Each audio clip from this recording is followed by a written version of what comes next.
the Entrepreneurial Thought Leader Series presented by the Stanford Technology Ventures Program. This is the Stanford Engineering Entrepreneurship Center. It's right around the corner. If you haven't visited, go visit at some point. And BASIS, the Business Association for Stanford Entrepreneurial Students. My name is Emily Ma. I'm a lecturer in the Management Science and Engineering Department here at Stanford. And today I have an incredible pleasure of introducing David Allemann, who was also stuck in traffic coming from Google. He's here for Google I/O, is that right? Yes, absolutely. So David co-leads the sports company On, one of the fastest growing global sports brands. He puts a special focus on product design, marketing, and a direct-to-consumer business of On. Super exciting because I was a product designer and he's like a super prototyper. So raise your hand if you're in product design. Mechanical engineering? Cool. Okay, so great. You have some fans here already. Previously, he has worked at the intersection of business and creativity at McKinsey as the managing director of the advertising agency Young Rubicam and as the CMO of design brand Vitra, which I love too.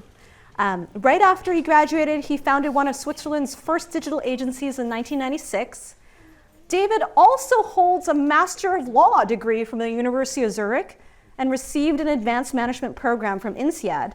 He and his wife, Inja, over there, and his two kids, two young daughters, love being outside, love being outdoors, and I have no doubt they are testing their product along the way. Yes, we were outdoors a lot in California on a family business trip, so that has been amazing. Amazing. So please give him a huge round of applause. Welcome, David.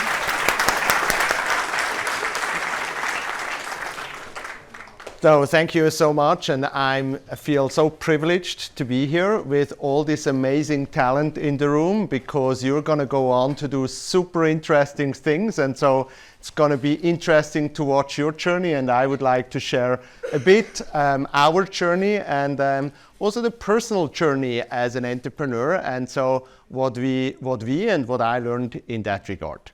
And here we are. So when Olivier, my co-founder, who's a duathlon world champion and a 6-time Ironman winner, called me and Casper one morning, we were really curious because he was a little bit telling us, hey, I had an amazing idea for a new shoe. And we looked at each other and said, now he's gone crazy, kind of, will he squander his hard-earned athlete and prize money on an impossible project? But we were curious. And so one morning out in a rainy forest in Zurich, we saw this. And I often ask my investors, would you have invested back then? So Olivier had an idea, and you're going to appreciate that as engineers.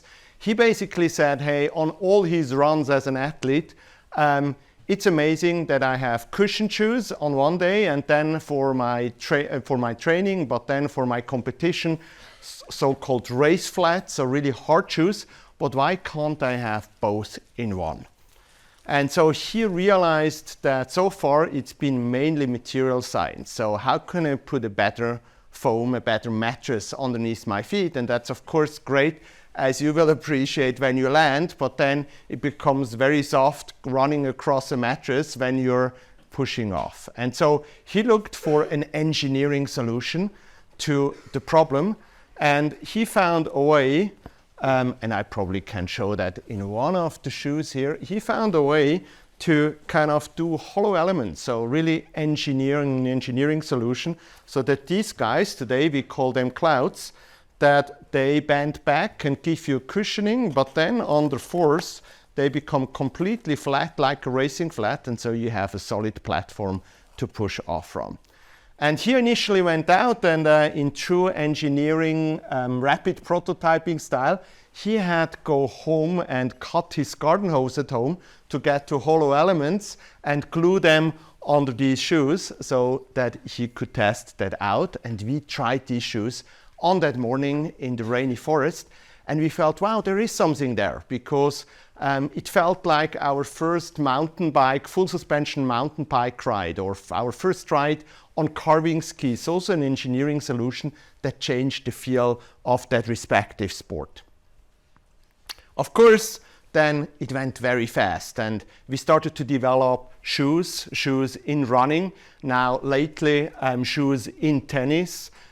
Some of the best performance shoes, the Cloudboom Echo 3, who has won many marathons, world championships at the feet of amazing athletes. We're often seen, I hope you see a lot of On shoes on the running tracks around Stanford, where now probably 10% of all runners are in On shoes. In the city runs, you probably see them in the gym as well. You probably see now apparel from On as well. If you're a tennis fan, you see On increasingly on the tennis court. With Ben Shelton, for those who you watch tennis, kind of is really going after it. Iga Swiatek, world #1 in tennis, having joined our team as well. And some probably even see that On crosses over into lifestyle. That's one picture from our collaboration with fashion brand Loewe, because over the last 15 years, definitely sports is not something that you just do on the weekend, but sports is now the new uniform, especially then also accelerated and driven by the pandemic, where we have learned that we can mix studying, business, sport, and that we also dress accordingly. And so it's the new silhouette of our generation.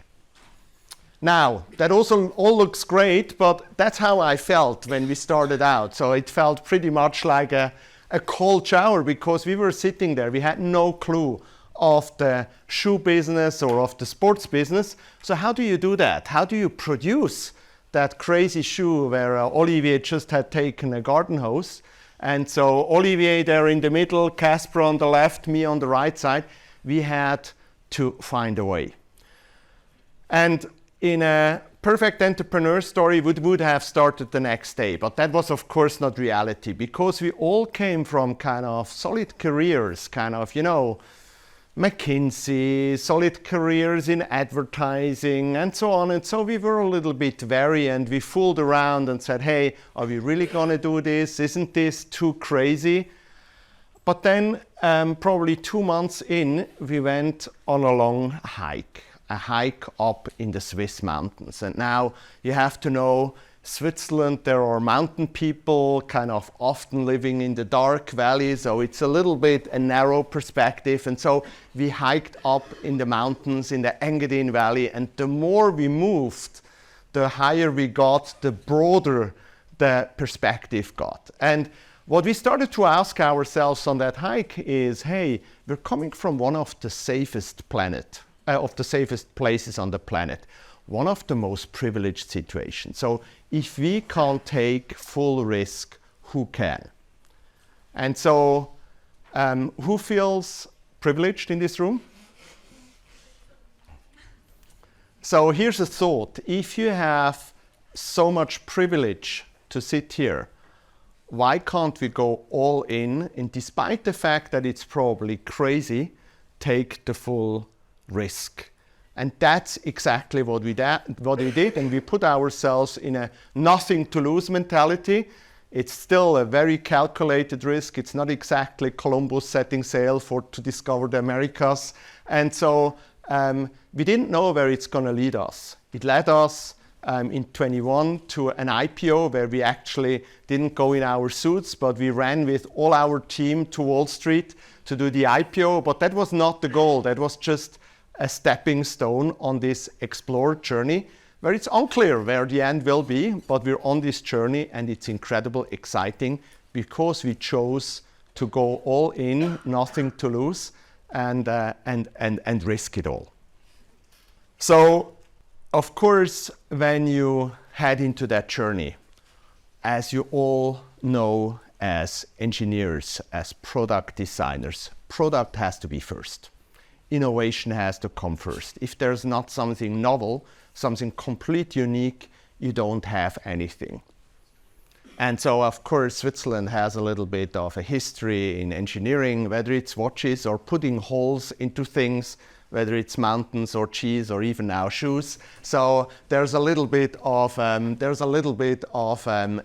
engineering innovation there. And we worked very, very hard. And working hard involved also being scrappy. So we had found a carpentry workshop somewhere close to where Olivier lived, and we brought a big team of athletes who were our friends, including Olivier, of course, to that carpentry workshop, and we started to drill holes into different outsoles, and at the end of the day, we probably had 20 different prototypes, and then we narrowed down to 5 prototypes, and then we test run, and so on. So it was a very, very fast process at the beginning. Now, 13 years later, Helen Obiri has just won the New York Marathon last year, the Boston Marathon. Now, for the first time in 20 years, the second Boston Marathon in a row on. And this is our latest secret development, which is going to be fully unveiled during the Olympics. And people are speculating on social media. Is it a boot? What can it do? And so there's a little bit of mystery out there, what has come out of the On Innovation Lab as the latest development. I can't explain too much here, but watch this space, watch the Olympics, because you're going to see a lot of athletes in the newest development that came out of this Innovation Lab and who led Helen to an incredible win, third win in a row. New York, Boston, Boston again. Now, it was great in this carpentry workshop, but then we thought, hey, can we do rapid prototyping, probably even a little bit more rapid? And so our team started to enlist also machine learning, so that we said, hey, it's an engineering principle. How can we tweak these holes in a way that they're even more effective in how they close and how they give you a super smooth ride and a super smooth rolling motion. So we started to build a foot and then also an outsole with finite element analysis and going through hundreds of thousands of cycles to optimize. And so the Cloud Surfer is the first shoe that was really actually prototyped by a computer and came out of that, and now that's driving our whole next evolution of the Cloud Tech platform, as we call our technology platform. So innovation was super core, but of course it was also very much, hey, Switzerland has 7 million people, that's the greater New York area, so you can't build a global sports brand out of Switzerland. And so it was very clear to us, if you want to be a global sports brand, you have to go global from the get-go. And you for sure appreciate that the world has completely changed. If you would want to do that 20 years ago or 30 years ago, it would have been impossible. But now, because we have so many digital channels to reach consumers, we have also digital channels to collaborate across different locations around the world. It's for the first time, probably in the last 10 years, and we started in 2010, possible to go global in an instant. So we started out in Switzerland, but then we went to New York, and that orange rock there is a rock that actually existed on the mountain where we did this Nothing is Impossible hike, and we scanned it with a laser and we transferred it to New York, and then it was 3D printed to kind of bring back that rock to the New York store. We opened that in the middle of the pandemic, so for the first few months it was very much a local community store, but now there are a lot of queues in front of that store and in front of that rock. That was 2000. We started in New York, we started in the US in 2012. The store came later. In the next year, in 2013, we went to Japan. We went to China, and this is a running group that I recently ran with in China, because now it has become a movement of millions around the globe. And On, it's also a very diverse movement, so we are now 94 different nationalities. We're across the globe in 20 different locations, 54 different languages spoken. It's pretty much an equal gender split, not just kind of on an overall team level, but also on a management, on a leader level. Our P&L is firmly in female hands, because our chief commercial officer in the US, Brit, is leading the commercial drive. Our COO, Zhao Wei, from China is our COO. So it's very much a very diverse team, and we feel that very diverse team is core to the innovation core of On, because diversity is really the petri dish of innovation. It's also not just people from the business side, it's engineers, it's also a lot of creative people. We chose to build our creative team, our marketing team internally, so it's around 250 people who come from a creative background. And I can tell you there are always super intense debates at On, because these different perspectives, they also collide, and then we have intense discussions, and it leads to better results. So we opened in China as well. This is the Regent Street store. We're trying to innovate in retail as well. So how can you be something that is a shop, but at the same time is a little bit of a science museum as well, that is super interesting and where you can learn something. We just opened Paris. We're actually going to open a second store at the Champs-Élysées in Paris, ready for the Olympics, because of course that's going to be one of the most important moments in sport. And then of course we came back to the US as well, and this is the Miami store that opened. And we have an innovation in retail, because we felt, hey, when you go to a shop, what's the experience that you feel? It's often that you're coming in and then you're asking for your shoe size, and then somebody vanishes to the back room and basically says, it comes back probably 10 minutes later and says, hey, is that the right size? Then it's not the right size. And then that person vanishes again, and you're there with many boxes, and 20 minutes in, and you're basically telling yourself, the next time I'm probably going to go to the website as well to order from there. And so we did this archive, as we call it, and there's a magic button, and if you open it, kind of every shoe is in there in every size. So it's a very simple idea, but it completely changes the shopping experience. All of this wouldn't have been possible without this incredible team. And let me tell you a little bit how we built this team, because I think that's important for any one of you who's at some point starting a team, leading a team, probably starting your own company. So when we started out, we were already a team. So we were 3 founders, and we said, we hired our first 2 team members, and we felt, hey, it's an amazing culture in this small team. So we said, hey, for every person that we're gonna hire next, we're gonna do interviews, and they have to interview with all of us. And so that of course broke when we were around 10 people, because it's impossible. But we had cultivated a spirit of, hey, we want to have very clear mindset and not just primarily skill set in the people we hire. And so that happens to this day. We noted down our spirits that guide us, because we feel that's what is present in that team. And it has become generational, because now when our latest generation of team members hires the next generation of team members, they basically go back to these spirits and ask, is the explorer spirit there? Something that we talked at the very beginning. Is the athlete spirit there? Something that's very close to innovation, because athletes, when they win, they have to get up the next morning and start to train again. So thinking about failing innovation and getting up the next morning again to do the next prototype. And so these spirits, together with the positive spirit and with the team spirit, they all have to be there. And we probe first and foremost for these spirits, because we feel whenever you go into a company headquarter and you see excellence written somewhere on a wall, you're probably not going to believe that it's really there or that this makes something happen.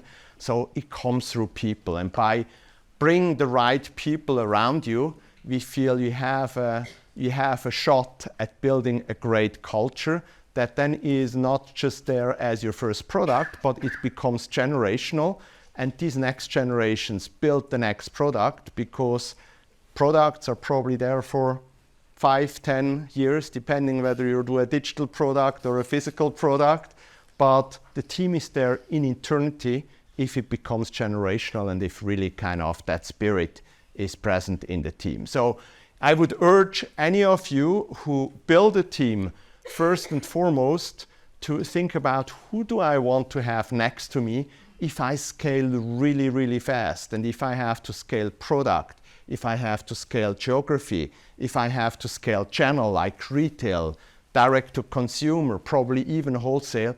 You need a lot of shoulders, and don't kind of pull everything to yourself, but make sure that you have amazing people around you. And I have to tell you, that's not always easy. For me, that was hard, because when you're starting out and you're building your baby, then sometimes it's hard to let go. So I went out and built all the factory relationships at the beginning. And then at some point, despite having built all of this, I had to let go and say, hey, now I hand over to Mark, who's going to continue to do that. And at the beginning, that is hard, or when you have built products, or when you have launched a digital experience, or now lately retail, and you have to hand that over to a team, to the next person. If you're a builder, that's sometimes hard. But I learned that I have to let go, because it creates so much space. First of all, it creates space for the team to have to take over, and not always somebody watching over your shoulder. It's very hard to live the explorer spirit if somebody watches over your shoulder. But then also for me to create space for the next thing. So if you want to create the next thing, if you're really on that journey, let go to create that space for the team and for yourself. Now, the team and all the creative people in the team have also been amazing, not just creating products and building countries and retail and all the channels, but also in telling stories. Because for us, we didn't have a lot of money to spend into big billboards campaigns or big TV campaigns. So obviously, over the last 13 years, it was the total rise of digital advertising, of social, and we fully captured that opportunity. That could have been feature-length films that were heavily awarded as well, but of course it's then the whole machine of connecting to our community of millions of runners, tennis players around the world through a lot of storytelling and a lot of content. Even our stock ticker is a story in itself, because we chose to name the stock ticker On. And so that is probably the shortest story that we can tell in 4 letters. So it's all about storytelling today when it comes to marketing. Sometimes if you have an amazing team, a great culture, it attracts, of course, other members. And so Roger Federer at some point was basically applying for a role at On by posting on Instagram, because he had just left another brand and he was in Paris at Roland Garros, and he posted a picture of him somewhere standing in front of the skyline of Paris in On shoes. And so we felt that was a clear invitation, and because Switzerland is so small, we had joint friends, and they said, hey, why don't you go on a dinner date? So we went on a dinner date with Roger, and he came with his baseball cap deeply in his face. But then we hit it off immediately and felt there's so much joint interests when it comes to sports innovation, when it comes to design, when it comes to athleticism. And so he asked us, hey, can't you bring CloudTech, our technology, to tennis sneakers and then performance tennis shoes as well? And 4 months later, we invited him to the lab, and we had engineered a way to actually bring CloudTech into our tennis sneakers, and then later on developed with him the Roger Pro as well. And he came back, he gave his comeback in Wimbledon in that shoe. And then he said, hey, how can I get involved? And we said, hey, doing a little bit innovation on the athlete endorsement side as well. We're not so classical in kind of just hiring athletes and giving them a lot of money. Why don't you give us money? And and invest in On. And that's exactly what he did. So he gave us his money and invested in On, and he became a co-entrepreneur of us and has been in that ride together with us. And it's a fantastic experience. And for those of you who admire Roger, but probably ask yourself sometimes, is that super nice tennis player just a media image? I can really tell you he comes as advertised, so he's super genuine, super humble, and it's a huge privilege to be with him in this journey. And he brought, of course, then also Iga Swiatek, who's tennis world #1, who is now in the team, Ben Shelton, who's, we feel, some of the most interesting players globally, and of course a rising US star as well in tennis, to the team. So we talked a lot about our spirits that we have at On, so our cultural values. What we haven't talked about is the survivor spirit. And for us it was super important, as soon as we had solved the basic issues of producing shoes, because I can tell you that was a big nightmare at the beginning, we started to think about what do we have to do that in a sustainable way, because 98% of our CO2 footprint comes purely from product. So we have to solve it in product. And so we're started to think across 3 horizons. First we said, hey, let's limit down the materials that we can use in creating shoes. And so our team reduced down only to recycled materials. And today, of all our uppers are recycled, so fully recycled polyesters, polyamides, and we're increasing the recycled materials used in all our shoes. But then we said, hey, that's great if we have recycled materials in our shoes, but what happens if you then only use them for a certain amount of time and then they end up in a landfill? Couldn't we kind of borrow a little bit from the digital industry? Couldn't we borrow from Netflix and not kind of give you that shoe, but basically say it's a subscription model. You're never gonna own it. And so we created a shoe which is called the Cloud Neo, that is fully made from beans, from resinous beans, and so it's a bio-based material. But then you don't own it, but you subscribe to it and you give it back once you have used it. You ping us, you get a new shoe, and in the box that you get, you send the shoe back. So it becomes circular, and thousands of people have signed up. It's really a large-scale experiment. We don't know whether that's going to scale to 70% of our customers. Probably could just be for the hardcore customers that know that they're going to use shoes again and again and not just kind of see it as a special fashion items that sits in their cupboard. But we're very much on that journey. How can we make it circular? And the interesting thing is that we found out you can do even a bio-based material shoe that is actually really a great performance shoe. So that sustainability and performance is not in juxtaposition to each other, but they can be really synergetic. Now let's do a third dimension. How can we actually suck carbon emission from industry emissions and create a unique material out of that? And that's our third dimension. How can we use these carbon emissions? And we created a material cloud called Clean Cloud. So we suck carbon emissions from industry emissions, and then through an fermentation process we get to ethanol, and then we can use that ethanol again to create materials. So that's eventually the dream, that it's not just recycled, not just circular, but eventually that on a large scale we can bring back carbon emission. And so with that, you kind of see that it's always that positive spirit that drives us, that we can do things, that we can take risks, that we bring the right spirit and the right team members to On, that we can work on the future. And that's actually our core mission that drives us. Who of you are runners? Can you please stand all up?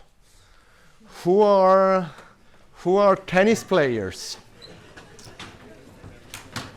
You can stand up as well. Who are hikers? Who do any other sorts of sports? Oh, wow. That's great to see. Now, can I ask you, did you ever experience a day where you were going out doing your sport and it was bad weather, or it was drizzling, or it was too hot, and you basically came back and said, hey, that was really not worth it? So for those of you who felt that it was really not worth it because you were demotivated, you can sit down again. That's what you see.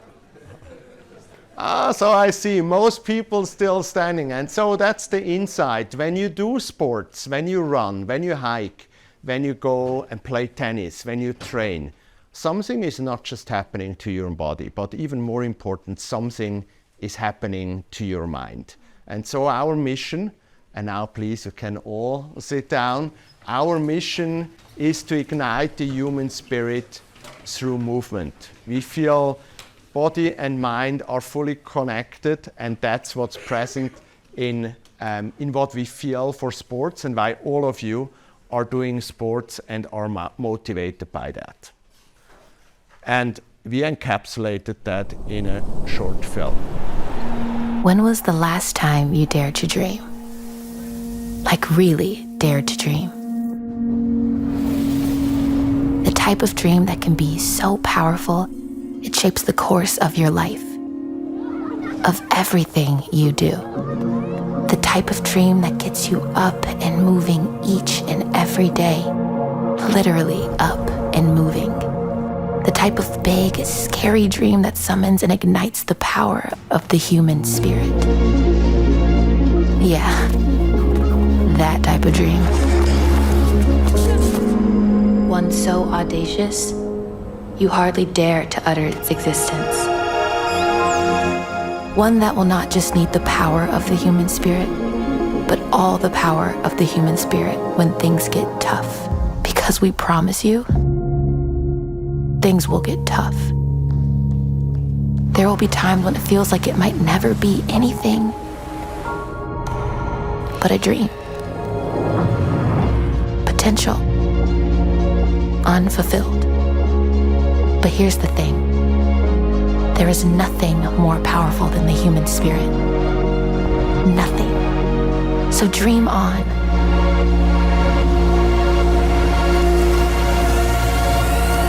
Dream on.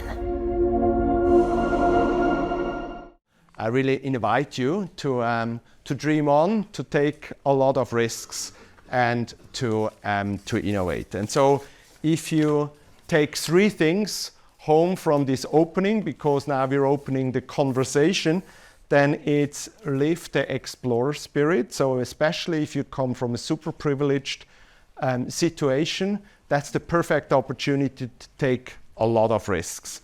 Live the athlete spirit in whatever you do. So if you kind of fail, you have to get up the next morning and you have to try harder. And if you win, you have to do that even more, because the next day somebody has a target on your back and runs faster.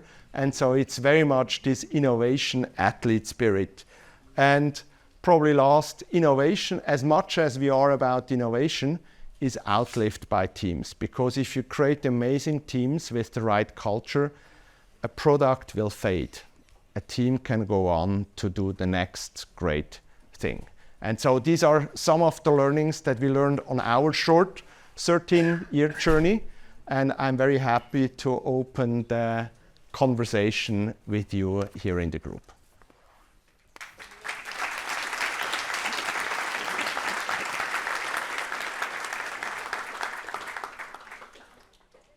Hi, David. Thank you for coming. I was really curious about the subscription plan of Cloud Neo that you mentioned. It was really interesting to me. I have two questions on that. The first is, what is the dollar value that people pay for subscription? And the second is, what happens to the shoes once you return them? Do you give it back to other customers? If so, like, how do you make sure that you remove wear and tear and also cleanliness? The dollar value is $25 per month. So you pay really a subscription model. And so if you rotate through quite a bit of shoes, especially if you're a runner, that makes sense. And then we take back the shoes and we recycle them, and we can create next products out of that. And so it becomes circular. We're working hard on making it even easier, not just for the Cloud Neo, but also for other models to be taken apart so that the recycling process becomes easier. The next horizon is then even chemical recycling, which makes it easier, because the challenge is always how much energy do you have to put into the recycling process to make it so that it really makes sense to recycle from an energy perspective. Hi, David. Thank you for being here. I'm a huge fan of the brand, and I love the marketing and the storytelling your team does. My question is more around the early stages of launching the company, especially in a space that is so dominated by Nike, Adidas, Puma. I mean, they're clearly incumbents in the industry. And with a product that's like so performance oriented, how did you go to customers, or how did you find the right customers to test the product with? And how did you then eventually convince them to go with you versus, say, a Nike, which then, I mean, has so much more legacy?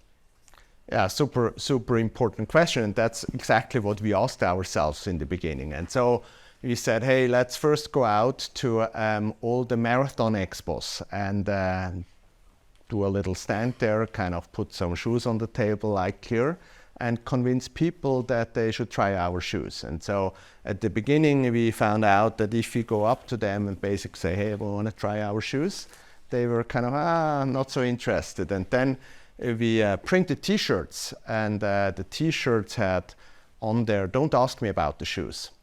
And then, of course, people were starting to come up to us and say, hey, why shouldn't I ask you about the shoes? And I said, I'm not going to tell you anything before you have tried the shoe. And that was, at the very beginning, our acquisition model for making people curious. And then they got into the shoes and said, wow, that feels different. So different was the word that we heard the most, and feels light. It feels like on clouds. And actually, we immediately stole that on clouds, and then we called it Cloud Tech. And so these were the very early days. And then we thought about who. So if we shouldn't talk about our shoes, who should? And so we said, hey, probably it's the best marketing approach if we don't tout our shoes, but we have somebody else talking about our shoes who's very credible. And who are the most credible people to talk about a new shoe? Isn't that kind of your local running store, you know, a little bit the running geek that used to be a marathon runner, and she has opened that store in your neighborhood, and that's where all the runners go to get their shoes. And so we called them up, and of course they weren't interested at the beginning, and so we traveled to the respective city or village, and we called them up and said, hey, we're just here, it's before lunch, don't you come with us to a run? And they said, hey, you don't even know my shoes. I said, hey, isn't it a 9? We just have your shoe here, because of course we did before a little bit of intelligence, and that led to great shoe runs. So it was a very healthy moment in our lives, because we did a lot of runs over lunchtime, and that was the initial phase, and then it grew really grassroots level from there. Please. Hi. You talked a lot about the importance of finding the right people for your team.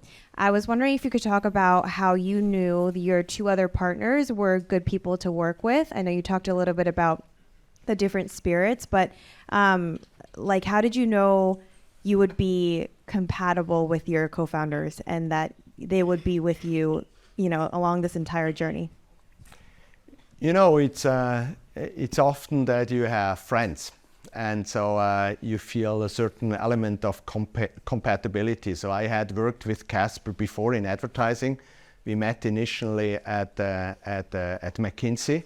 I met my wife at McKinsey as well. So Casper and my wife for India were my two most important McKinsey takeaways. So that was an important payback for two hard years of PowerPoint. And so we knew each other, and we had worked with each other already 6 years. And Casper was actually the athlete manager of Olivier back in the days when he was a professional athlete. And so we had known each other as friends, and so we came together like that. But then we felt, hey, sometimes we were almost too close. So it's not easy if you're really close friends, sometimes in the early days, because you're so invested, and then it gets sometimes a little bit hard. And it really helped that we expanded the team of great people very early on, and so we had a great balance, because it was not just the three of us, but soon 5 of us, 10 of us. And what was interesting in our model is that we really built it as a partnership.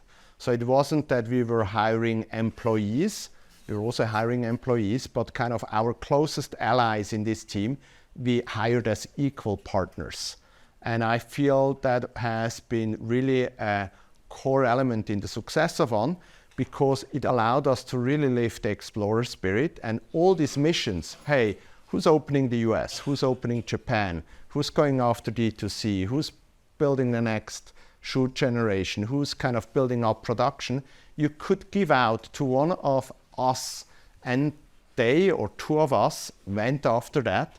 And so it was really kind of this partnership that built the organization, and that is present to today. So On is a very unhierarchical organization. It's a very kind of chaotic organization sometimes as well. So that's why the explorer spirit in all the people that we hire is so important, because you sail away and you're not calling home the next day. And so that's very much the spirit that we have to have in our team as well.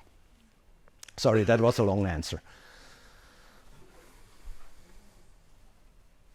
Please. Hi, I'm from Switzerland, so super excited you're here today. Hi, Grüezi. Grüezi. I was wondering, like, listening to you, like, I know you have a great product, but I think what On has done super well is going to market and, the advertising. And in this spirit, I'm very curious, like, it seems you've laid the foundation or part of the foundation for the success of the company much, much earlier with kind of, what you did before you built the company. And given you studied law, I'm very curious how you kind of made that decision to, as an early career, step, go into digital, like digital media and advertising. How did you think about this? Law was probably one of the most boring stuff that I ever did. So I realized that fortunately very early. So I was always my passion was always at the intersection of business and creativity. I had my first Mac in '86. I taught a lot of art directors in Illustrator 1.0 to get some money for my studies, and so that was always there. And so that also led me, then I discovered that thing called internet somewhere in '93. And so I wanted to be in there, and so I founded one of the first digital agencies. And my co-founder, Olivier, of course, is a triathlete, incredible, inventive sports guy who also kind of tweaked the steering of his road bike in a unique fashion. So he was always tinkering with things. Casper has always been kind of the great salesperson and also an athlete manager. So there are different strains that then often come together. And I think if you have these very diverse different strains, they also kind of build then the foundation and the DNA of your company. And so at the beginning, when we started out, there have been brands in our minds, like, for example, Dyson, because Dyson is a very much an engineered product. So there's an idea in there. Can we do that without the bag? Can we do a turbine? But it was also a design product. And the same, of course, is true for Apple. I always admired that breathing light in the early Mac laptops, because it's hard to tell, is that now design or is it engineering? What is it? And so kind of exactly that intersection creates some element of magic. And so for us, it was important when we were designing the shoes, how can that be super visual so that you don't kind of have to just go to an abbreviation on the shoe that tells you something about a technology that is somewhere hidden in the shoe, but also how can you make it super sleek?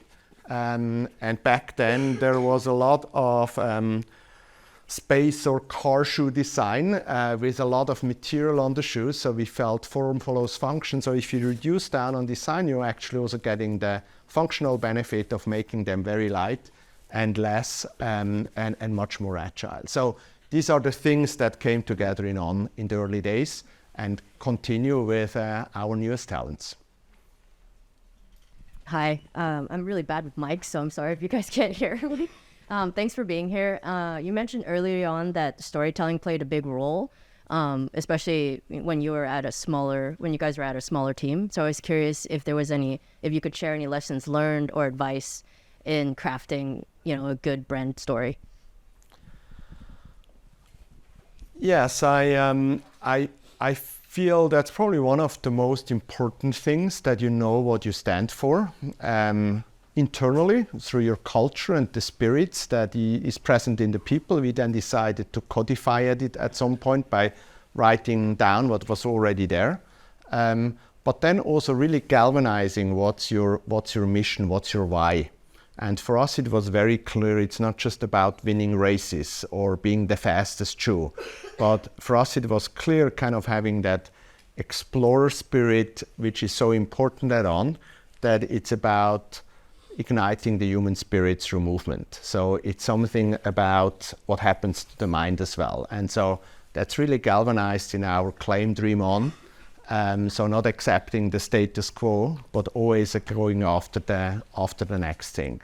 And so finding that why is so important, because then it's easy from there, because it guides decisions, it guides stories that flow out of that, and it makes just kind of things a lot easier. Thank you for coming. I have a question. How were you able to grow together with the founders and keep the company? Because it's very unusual when you start to grow. Typically, people will ask you either to hire more people or to hire people who can make the company scale. So what types of skills did you learn on the journey to get there together?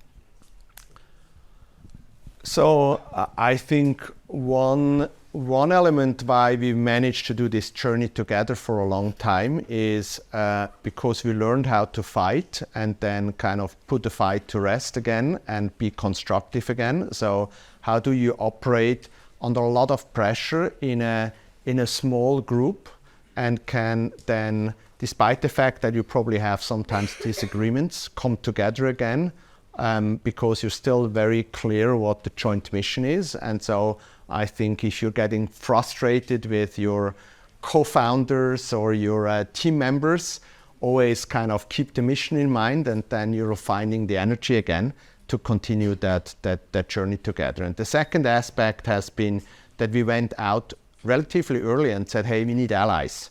We need some of the best people. And so I think we were fortunate at the beginning that we could do both, basically invent and dream, but execute at the same time, which are essentially the two things that you need in a startup. But we're probably not the best scalers. We can do it for a certain amount of time. And so we brought a lot of people to the organization who are better than us in that. And so that gave us also space again to really focus on innovation and building the next step of the company, and really bringing that team together that can do both was super important. That allowed us to go a very long way together. All right, well, we're at time. This was an incredible talk. I hope all of you go outside and do something outdoors.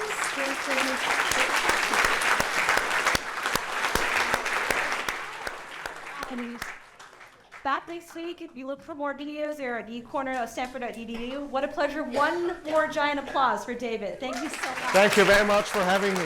Thank you.